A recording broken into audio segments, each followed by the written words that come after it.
Salve, damai sejahtera Kristus menyertai kita semua. Selamat datang di Katika, Katekese Iman Katolik, bersama saya, Gilbert, di channel Iman Katolik Berefleksi. Di sini, kita belajar mengenal iman Katolik dengan lebih mendalam, setia pada kitab suci, tradisi suci, dan magisterium gereja, agar iman kita tidak hanya dipahami, tetapi juga dihayati dan diwujudkan dalam kehidupan sehari-hari. Karena iman yang bertumbuh akan membawa kita semakin dekat kepada Kristus, semakin mencintai gerejanya, dan semakin siap menjadi saksi Injil di tengah dunia. Katika memiliki motto, mengenal iman, mengasihi Kristus, menghidupi Injil. Sebelum kita mulai, marilah kita memohon terang dan bimbingan Roh Kudus.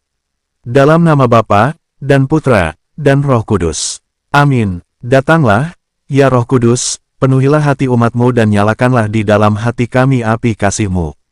Terangilah akal budi kami agar mampu memahami kebenaran-Mu, teguhkan hati kami untuk menghidupi sabda-Mu, dan tuntunlah kami agar semakin setia mengikuti Kristus setiap hari. Amin. Mari kita mulai Katika hari ini. Bagaimana jika Anda berniat membela iman Anda mati-matian, menulis buku untuk melawan gereja Katolik, tetapi di tengah jalan, hasil penelitian Anda sendiri justru membuktikan bahwa gereja Katolik lah yang benar? Inilah kisah nyata salah satu pemikir terbesar abad ke-19, John Henry Newman.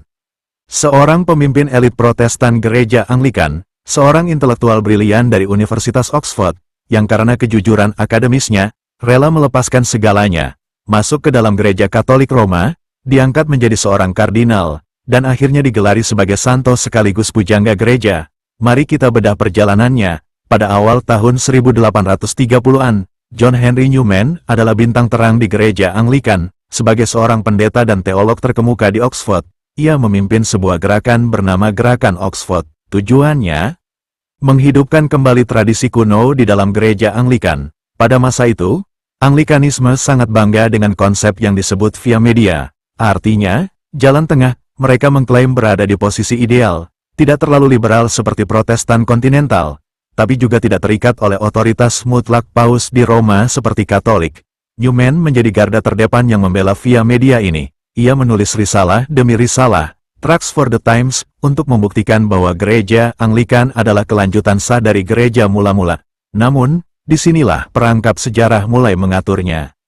Masalah besar muncul ketika Newman mulai menulis risalah tentang sejarah bidah kuno, khususnya kontroversi monofisit pada abad ke-5. Saat meneliti bagaimana gereja purba menghadapi perpecahan, Newman mendapati cermin sejarah yang menohok. Posisi teologis Anglikan ternyata sangat mirip dengan kaum bidat kuno yang terisolasi. Pukulan telak berikutnya datang ketika seorang teman menunjukkan artikel berisi tulisan Santo Agustinus yang melawan kaum Donatis.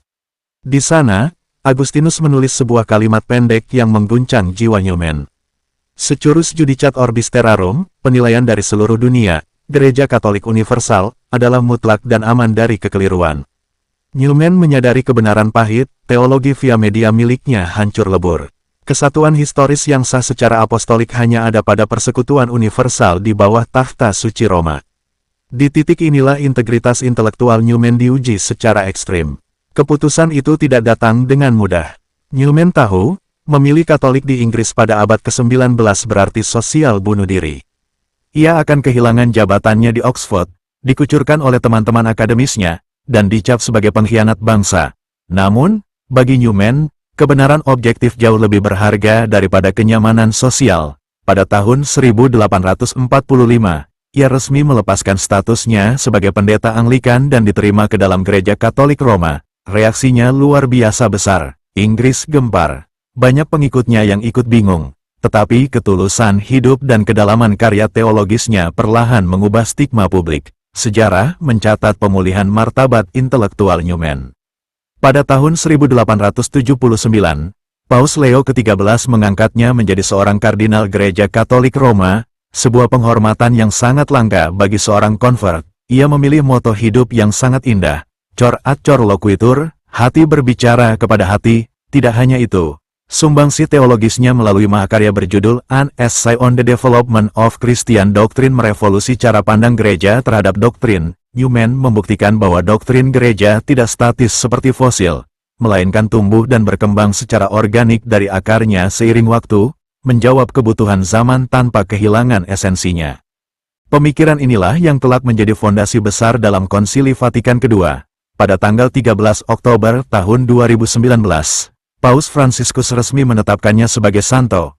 Tidak berhenti di itu, Vatikan bahkan menganugerahinya gelar Pujangga Gereja, Doctor of the Church, sebuah pengakuan tertinggi bagi teolog yang pemikirannya mencerahkan seluruh dunia. Kisah Santo John Henry Newman bukan sekadar cerita tentang perpindahan agama. Ini adalah mahakarya tentang keberanian intelektual, bahwa memegang teguh kebenaran historis, meskipun itu menghancurkan zona nyaman kita, adalah bentuk tertinggi dari pencarian akan Tuhan. Puji syukur kepada Tuhan, kita telah sampai di penghujung episode Katika hari ini. Semoga pembahasan ini membantu kita semakin mengenal ajaran Gereja Katolik, semakin mencintai Yesus Kristus, dan semakin setia menghidupi Injil dalam kehidupan sehari-hari. Bagaimana menurut Anda? Apakah studi sejarah Anda sendiri pernah mengubah pandangan hidup Anda secara total? Tulis di kolom komentar di bawah.